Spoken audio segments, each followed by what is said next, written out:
Israel का क्या मतलब है? बनी इसराइल कौन है? क्या आज जो यहूदी दुनिया में मौजूद हैं सिर्फ वही बनी इसराइल हैं? ज़ायोनिस्ट या सहूनी कौन है? यहूदी क्यों मानते हैं कि फ़लस्तीन उनकी ज़मीन है? सारे सवालों के जवाब हम इस वीडियो में देंगे।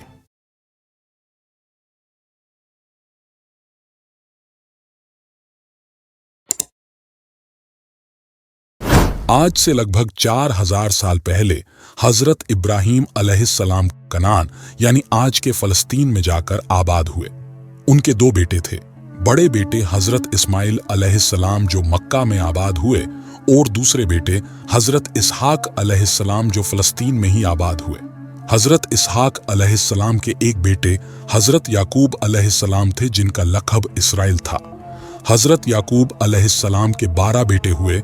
इन 12 बेटों से चली नस्ल को ही बनी इसराइल कहा जाता है। उन 12 में से हजरत यूसुफ अलैहिस्सलाम से हजरत याकूब सबसे ज्यादा मोहब्बत करते थे। इसके बाद हजरत यूसुफ के भाइयों ने उनके साथ क्या किया और वो कैसे मिस्र पहुंचे, ये सब आपने सुना ही होगा। जब हजरत यूसुफ मिस्र वजीर बन गए तो उन्होंने अपने 12 भाइयों को भी मिस्र बुला लिया। कुछ अरसे बाद इन 12 भाइयों की नस्लों ने मिस्र में ताकत हासिल कर ली। सिर्फ 4 नस्लों में ही इनकी आबादी लगभग 6 लाख हो गई। जब वो ताकतवर हो गए तो उन्होंने वहां के बादशाहों के साथ लड़ाइयां की और कुछ को मार भगाकर उनकी बादशाहत ले ली। लेकिन इन लड़ाइयों में हार कर भाग जाने वाले बादशाहों ने थोड़े अरसे के बाद लौटकर मिस्र को वापस लेने की कोशिश जारी रखी। फिर एक वक्त आया कि जब उन्होंने अपनी बादशाहत वापस ले ली और मिस्र में एक नई फिरौनियत की शुरुआत हुई। इसके बाद आने वाले फिरौनों ने बनी इसराइल पर शदीद जुल्म किए और बनी इसराइल को गुलाम बना दिया। फिर अल्लाह ने हजरत मूसा अलैहिस्सलाम के जरिए बनी इसराइल को फिरौन से निजात दिलाई और बनी इसराइल ने मिस्र से हिजरत की। अल्लाह ने बनी इसराइल को अर्ज़ मुक़द्दस या वादी ए कनान यानी आज के फ़लस्तीन की तरफ जाने का हुक्म दिया। लेकिन उन्होंने वहां जाने से ये कहकर इनकार कर दिया कि वहां तो बड़े ताकतवर लोग रहते हैं, इसलिए ए मूसा तुम और तुम्हारा रब ही जाकर उनसे लड़ो। इस नाफरमानी की वजह से अल्लाह ने अर्ज़ मुक़द्दस को इन पर 40 साल तक हराम कर दिया और बनी इसराइल वादी ए तीह में 40 साल तक भटकते रहे।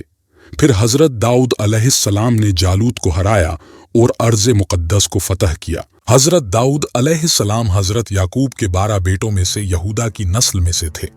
फिर हजरत दाऊद के बेटे हजरत सुलेमान अलैहिस्सलाम ने यरूशलेम में पहली इबादतगाह बनाई, जिसे आज हम टेम्पल माउंट या द फर्स्ट टेम्पल के नाम से जानते हैं।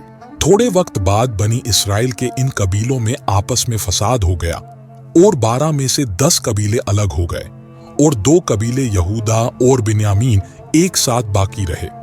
इसके बाद आशेरियन सल्तनत ने इन 10 कबीलों को हरा दिया। उन 10 कबीलों के लोग अपनी जान बचाने के लिए फ़लस्तीन से निकलकर दुनिया के दूसरे हिस्सों में जाकर बस गए और कुछ नस्लों के बाद वो अपने मजहब को भूल गए। बचे हुए दोनों कबीले फ़लस्तीन में ही आबाद रहे और अपने मजहब पर कायम रहे।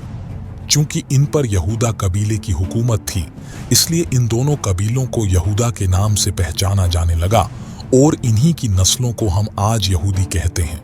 कुछ अरसे बाद बाबुल के बख्त नसर ने फ़लस्तीन पर हमला कर दिया, टेम्पल माउंट को तबाह कर दिया और सारे इलाकों पर कब्जा करके यहूदियों को गुलाम बना लिया।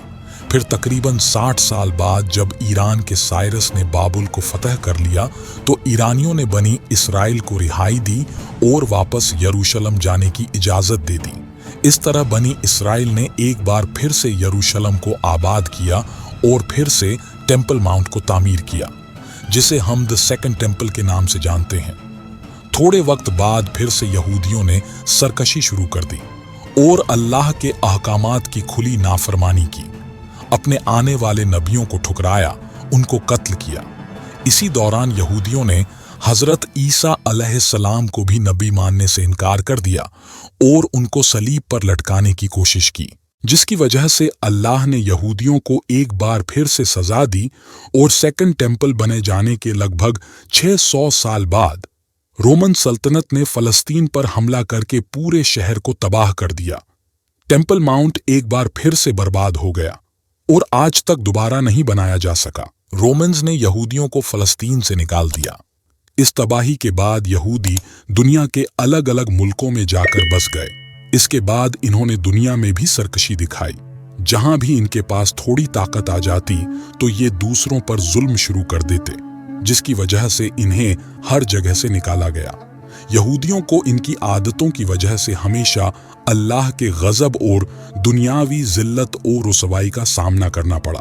इसलिए 18वीं सदी में यहूदियों ने हजारों साल बाद फिर से वापस फलस्तीन को अपना मुल्क इसराइल बनाने का मिशन शुरू किया। इस मूवमेंट को ज़ायोनिज्म का नाम दिया गया, जिसे सहूनियत भी कहते हैं।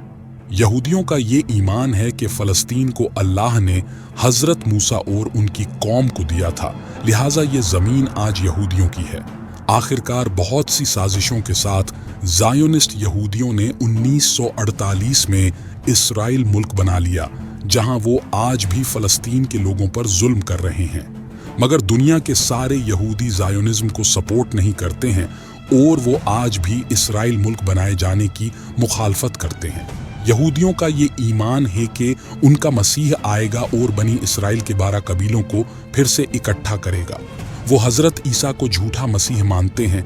उनके नज़दीक असली मसीह को अभी आना है, और हम मुसलमान ये जानते हैं कि हजरत ईसा ही असली मसीह हैं। मगर जब मसीह दज्जाल आएगा तो यहूदी उसको अपना सच्चा मसीह मान लेंगे। फिर दज्जाल को हराने के लिए हजरत ईसा दोबारा से दुनिया में आएंगे और दज्जाल को अपनी तलवार से कत्ल करेंगे। यहूदियों और मुसलमानों के बीच जंग होगी, जिसमें यहूदियों को कत्ल किया जाएगा। यहाँ तक कि अगर कोई यहूदी किसी पत्थर के पीछे होगा तो वो पत्थर मोमिन को आवाज देकर बुलाएगा कि ए मोमिन, मेरे पीछे एक यहूदी है, मगर सिवाय गरक़द के दरख्त के। फलस्तीन और बनी इसराइल की तारीख पर हमने एक डिटेल वीडियो बनाया है, जिसमें हमने 3000 साल से लेकर आज 2023 तक की पूरी हिस्ट्री बयान की है। वीडियो का लिंक डिस्क्रिप्शन में मिल जाएगा। हमारे चैनल को जरूर सब्सक्राइब करें और वीडियो को लाइक और शेयर करें। वीडियो से रिलेटेड अपना फीडबैक कमेंट सेक्शन में जरूर दें।